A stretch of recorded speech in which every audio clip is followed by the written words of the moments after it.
매일 아침 확인하는 뉴스와 SNS 정보들을 우리는 얼마나 믿고 있을까요?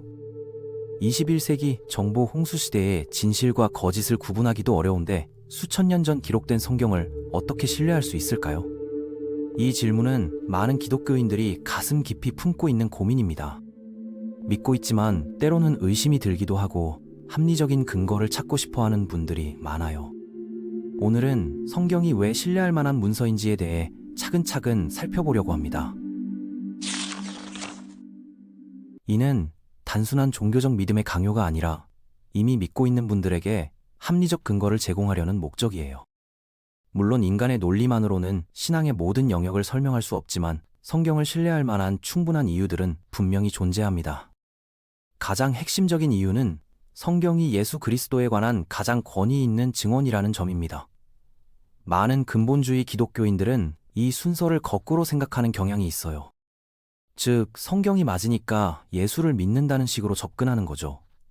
그런데 이런 방식은 논리적으로 문제가 있어요. 어떤 책의 권위를 인정하려면 먼저 그 책이 말하는 핵심 인물의 권위를 인정해야 하기 때문입니다. 우리는 예수 그리스도가 하나님이시라는 것을 먼저 믿기 때문에 성경을 신뢰하게 되는 거예요. 구약 성경의 경우를 살펴보면 이 점이 더욱 명확해집니다. 예수님께서 히브리 성경, 즉 구약을 하나님의 말씀으로 여기셨다는 것은 역사적으로 논란의 여지가 없는 사실이에요. 예수님의 역사적 실존을 부정하는 학자는 거의 없고 예수님이 구약을 성경으로 받아들이셨다는 점도 누구나 인정하는 부분입니다. 만약 우리가 예수님을 하나님이시며 진리 자체라고 믿는다면 예수님께서 인정하신 구약 성경 역시 신뢰할 수 있다고 봐야 하는 거죠. 신약 성경은 또 다른 방식으로 그 권위를 획득합니다. 예수님께서는 사도들에게 특별한 권위를 부여하셨어요. 이들은 단순한 제자가 아니라 예언자들이 가졌던 것과 같은 기적과 표적으로 입증된 권위를 받았습니다. 그래서 신약 성경은 이런 사도들의 증언을 기록한 것이기 때문에 예수님의 권위를 그대로 담고 있다고 볼 수 있어요. 결국 구약과 신약 모두 예수 그리스도의 권위에서 나온다는 점에서 신뢰성을 갖게 되는 거죠. 그런데 여기서 한 가지 궁금증이 생길 수 있습니다. 과연 성경이 오랜 시간 동안 제대로 전달되어 왔을까요? 사본을 베끼고 번역하는 과정에서 내용이 변질되지는 않았을까요? 이 부분에서 우리는 삼위일체 하나님에 대한 믿음을 생각해 봐야 합니다. 성부, 성자, 성령의 각 위격은 서로 분리될 수 없는 관계에 있어요. 성령님께서 성경의 기록을 감동시키셨다면 그 동일한 성령님께서 성경의 전달과 보존도 책임지실 것이라고 믿을 수 있습니다. 물론 100% 완벽하게 보존되었다고 단정할 수는 없지만 핵심적인 내용들은 성령님의 보호하심 속에서 온전히 전해져 왔다고 볼 수 있어요. 성경을 신뢰할 수 있는 또 다른 중요한 이유는 이것이 하나님 백성들의 생생한 증언이라는 점입니다. 생각해보면 우리가 믿고 있는 대부분의 지식과 신념들은 신뢰할 만한 사람들로부터 전해받은 것들이에요. 어릴 때 부모님께서 나무, 개, 하늘이라고 가르쳐 주신 것들을 우리는 의심 없이 받아들였죠. 학교에서 배운 역사, 과학 지식들도 마찬가지고요. 어릴 때 부모님께서 나무, 개, 하늘이라고 가르쳐 주신 것들을 우리는 의심 없이 받아들였죠. 학교에서 배운 역사, 과학 지식들도 마찬가지고요. 증언이야말로 인간이 세상을 이해하게 되는 가장 기본적인 방법이에요. 혼자 백지 상태에서 모든 철학과 지식을 다시 구성해낼 수 있는 사람은 거의 없죠. 성경 역시 하나님께서 당신의 백성들 가운데서 행하신 놀라운 일들에 대한 증언의 모음집입니다. 이집트 노예 생활에서의 기적적 구원, 가혹한 박해 속에서의 보호, 약속하신 메시아를 보내주신 일 등이 모두 담겨 있어요. 사도시대 이후에도 교회 역사 전반에 걸쳐 하나님께서는 수많은 기적들을 행하셨습니다. 비록 공적인 계시는 더 이상 없다고 보지만 하나님의 백성 공동체는 계속 존재해왔고 성경을 소중히 지켜왔어요. 많은 개신교도들이 성경과 전통을 대립적인 것으로 보는 경향이 있는데 이건 올바른 관점이 아니라고 생각해요. 성경 자체가 바로 전통이거든요.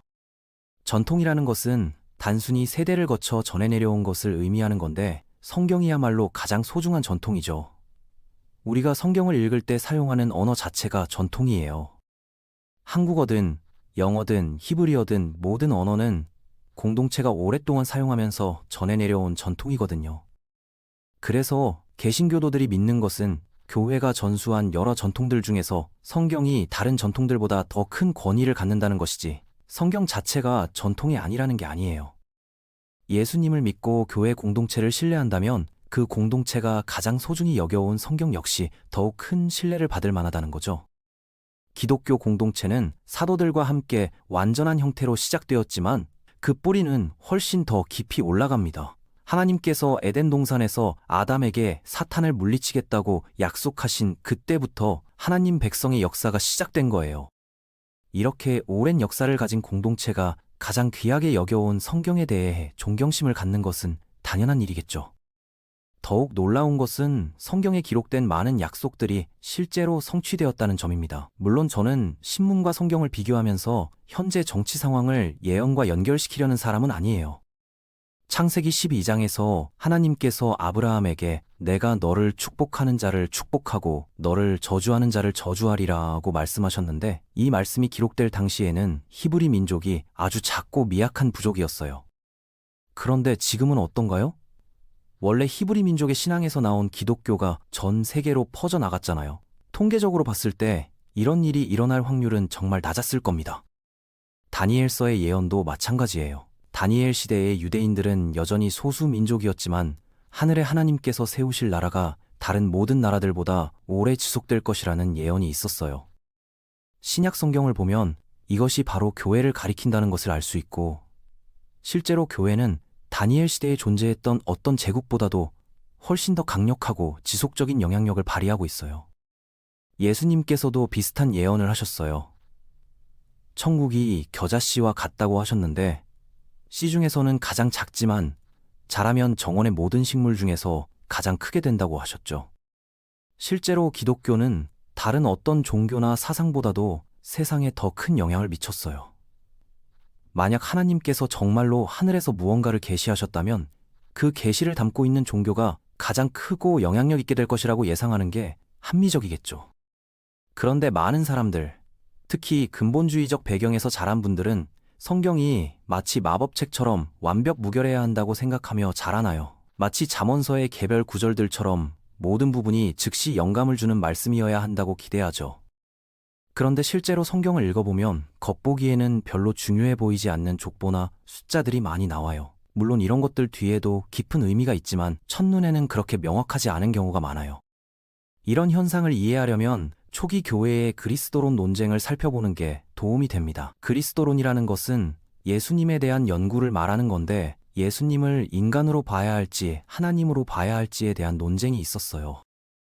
교회가 최종적으로 도달한 결론은 둘 중 하나도 아니고 반반도 아닌 둘 다라는 것이었어요. 예수님은 100% 인간이시면서 동시에 100% 하나님이시라는 거죠.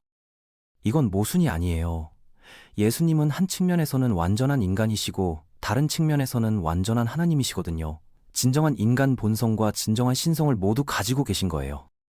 우리는 성경에 대해서도 같은 실수를 범하지 않아야 합니다. 예수님이 하나님의 말씀이시면서 동시에 진정한 인간이시고 진정한 하나님이신 것처럼 성경도 하나님의 말씀이면서 동시에 진정한 인간적 텍스트이자 진정한 신적 텍스트라고 봐야 해요. 그래서 바울이 로마서를 썼느냐, 성령이 로마서를 썼느냐는 질문에 대한 답은 둘 다입니다. 바울이 하나님께 사로잡혀서 손이 저절로 움직이는 식으로 기록된 게 아니고 머릿속에서 속삭이는 음성을 받아 적은 것도 아니에요. 하나님께서는 자연스러운 인간의 과정을 사용해서 성경을 기록하게 하셨어요. 성경은 진공 상태에서 쓰여지지 않았습니다. 로마서는 바울의 말이라고 할 수 있고 출애굽기는 모세의 말이라고 할 수 있어요. 현대 학자들 중에는 모세가 출애굽기를 썼다고 믿지 않는 사람들도 있지만 그것이 기록자의 인간적인 말이라고 해서 하나님의 말씀이 아닌 건 아니거든요. 만약 우리가 기독교인이라면, 특히 역사적인 칼케돈 신조를 따르는 기독교인이라면 예수님이 진정한 인간이시라는 것이 그분이 하나님이 아니라는 뜻이 아니라고 믿을 거예요. 마찬가지로 성경이 진정한 인간의 텍스트라는 것이 성경이 신성한 텍스트가 아니라는 뜻은 아니에요. 심지어 성경에 명백한 인간적 불일치가 있다고 하더라도 그것은 단지 인간 텍스트로서의 특성일 뿐이에요. 그것이 하나님의 말씀이 성경을 통해 계시되지 않았다는 뜻은 아니거든요. 성경에 아주 작은 세부적인 모순이라도 있으면 전체가 무너진다고 생각하는 근본주의자들이 있지만 저는 설령 사소한 모순이 있다고 해도 하나님의 계시가 성경에 존재하고 성경을 통해 빛나지 못하는 건 아니라고 생각해요. 현대 서구 사회에서 사람들이 매우 어려워하는 몇 가지 문제적 구절들도 있어요. 특히 가나안 정복 과정에서 하나님께서 대량 학살을 명령하신 것처럼 보이는 부분들 말이에요. 어떤 사람들은 이것이 히브리 문학의 과장법이라고 생각하기도 해요. 다른 고대 근동 문서들에서도 모든 사람을 죽였다는 식으로 표현하지만 실제로는 그렇지 않은 경우가 많거든요. 하지만 설령 이런 구절들을 문자 그대로 해석해야 한다고 하더라도 성경이 이런 일들이 좋다고 말하는 건 아니에요. 성경은 노예제도, 강간, 대량 학살에 대해 이야기하지만 이것들이 좋은 것이라고 말하지는 않거든요. 성경은 우리가 타락한 세상에 살고 있다고 말하며 우리 대부분이 다행히도 무지한 채로 있는 세상의 매우 사악한 현실에 대해 솔직하게 말해주는 거예요. 신약에서 예수님께서는 구약의 일부가 실제로는 사람들의 완고한 마음에 대한 하나님의 양보로 기록되었다고 말씀하셨어요. 예를 들어 구약이 이혼을 허용한 것은 이혼이 괜찮기 때문이 아니라는 거죠. 하나님께서 사람들이 악하다는 것을 아시고 그것을 다루려고 하셨고 당시 상황에서는 여전히 유효한 불완전한 도덕적 명령을 사람들에게 주려고 하셨기 때문이라고 하셨어요. 그래서 우리가 예수님이야말로 성경의 실체라고 말하는 거예요. 성경은 마법의 규칙들이 담긴 마법책이 아니라 예수님에 관한 책이고 성경의 모든 부분은 그리스도의 관점에서 해석되어야 해요. 이런 문제적 구절들을 그 자체만으로 보면 매우 곤란할 수 있지만 우리는 성경이 마법의 말씀들이 담긴 마법책이 아니라는 것을 기억해야 해요. 성경은 그리스도에 대한 독특하고 권위 있는 증언이에요. 성경을 정말 깊이 연구하면 그리스도와 예수님이야말로 성경 전체의 핵심이라는 것을 알게 됩니다. 성경에 죄악적인 구절들이 있는 이유는 성경 자체가 죄악이어서가 아니라 성경이 인간의 죄성과 타락에 대해 많이 이야기하기 때문이에요. 이런 구절들은 오히려 우리에게 왜 예수님이 필요한지를 보여줍니다. 성경에 대해 고민하고 계신 분들께 확신을 드리고 싶어요. 질문이 있으시면 목사님께 물어보세요. 기독교에 관심이 있으시다면 교회에 가보시기 바라요. 성경은 우리를 예수 그리스도께로 이끄는 하나님의 귀한 선물입니다. 하나님의 축복이 함께 하시길 바랍니다.